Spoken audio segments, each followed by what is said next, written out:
What's going on, my fish friend? I'm Dre. You watching Jawbreaker and Friends Aquatic Life, and we're just gonna do a recap over the last couple of days. I'm gonna say the last couple of months. We've been shooting a lot of videos, non-stop videos, some good stuff. You guys seen Escape. You seen a tank get redone. You got to see one side of the room transform into another side. You got to see the rack getting put up. You get to discuss quarantine and hospital tanks and all the type of stuff that I got to shoot on this channel. Now, we did series. We did all types of stuff, man. So let's get like a little recap. Show you the fish. I'm going to feed them and go from there. Let's start with this tank here, and you're probably looking at that huge water gap like, oh, he still didn't do the water change. We actually did do the water change. I just didn't fill it all the way up. I left it a little short because I'm getting ready to work on this tank real soon. I just don't want to drain that much water out of there. But starting with this fish tank, we watched it go from just these two little pieces of wood and a few little plants through there. That came out, we scrapped it. We added a few other disc, scrapped that.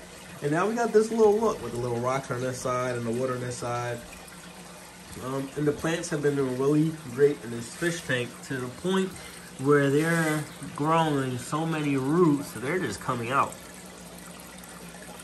So we have to redo this tank once again. So this time when we get to this tank, we're doing the dragon stone. I'm thinking like a hill type thing. I don't know. We'll see what happens. It's similar to this tank down here that's looking really good. Let's look at this tank. Now, I'm not liking this plant anymore. This, I forget what it's called. It just, I don't know. It doesn't look how it did the day of purchasing it and before I cleaned the wood. So we cleaned the wood. We got the gunk stuff all off of it. I had to take the wood out. But, yeah. It broke into pieces. I had to replant it, so on and so forth. But other than that, it looks good, but the plants look scattered. I should have just kept them all in that center there, but I kind of just put them in different areas for right now. See what happens. Other than that, the tank looks good. Here goes the world's rarest catfish right here.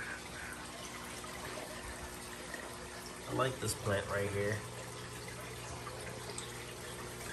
I see her in the shadow. She wants to be pet. But other than that, this tank looks real good.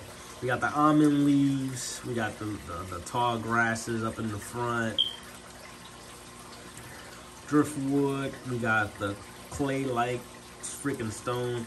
Oh man, this catfish just wants to be the center of attention.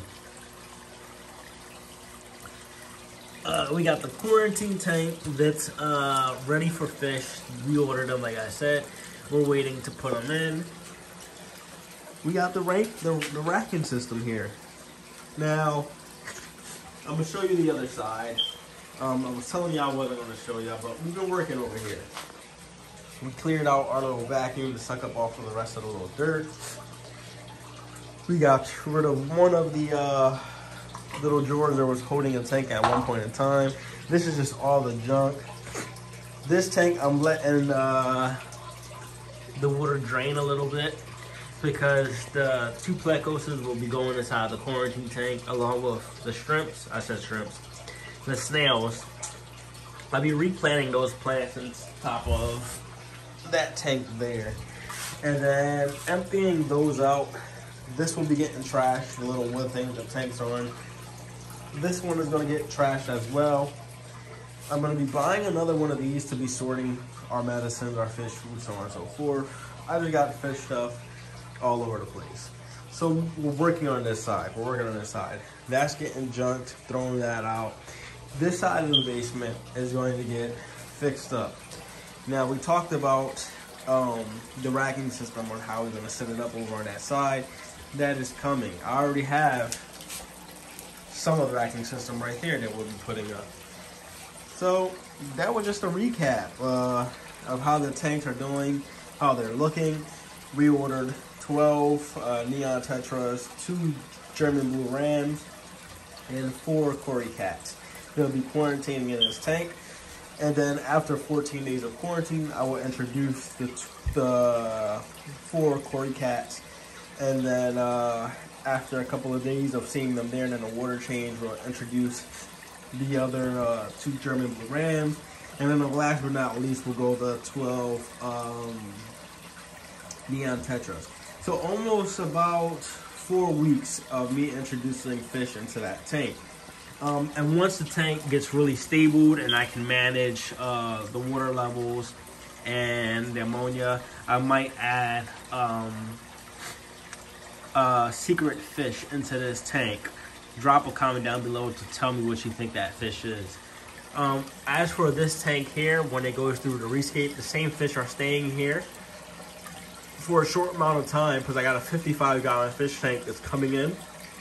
The dojo loach, which is named Zombie, all the Cory cats and our plecos and the 2 Sarpé tetras will be going to the 55-gallon tank, and we'll be doing some crazy stuff with that as well.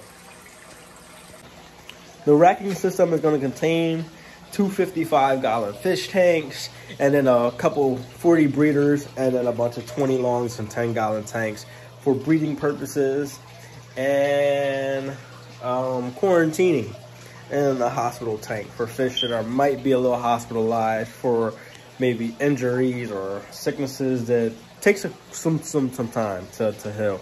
But our gallery is transforming, and that's what I love about it. It's happening, guys. It's finally happening. Leave a like, leave a comment. Let me know what you think.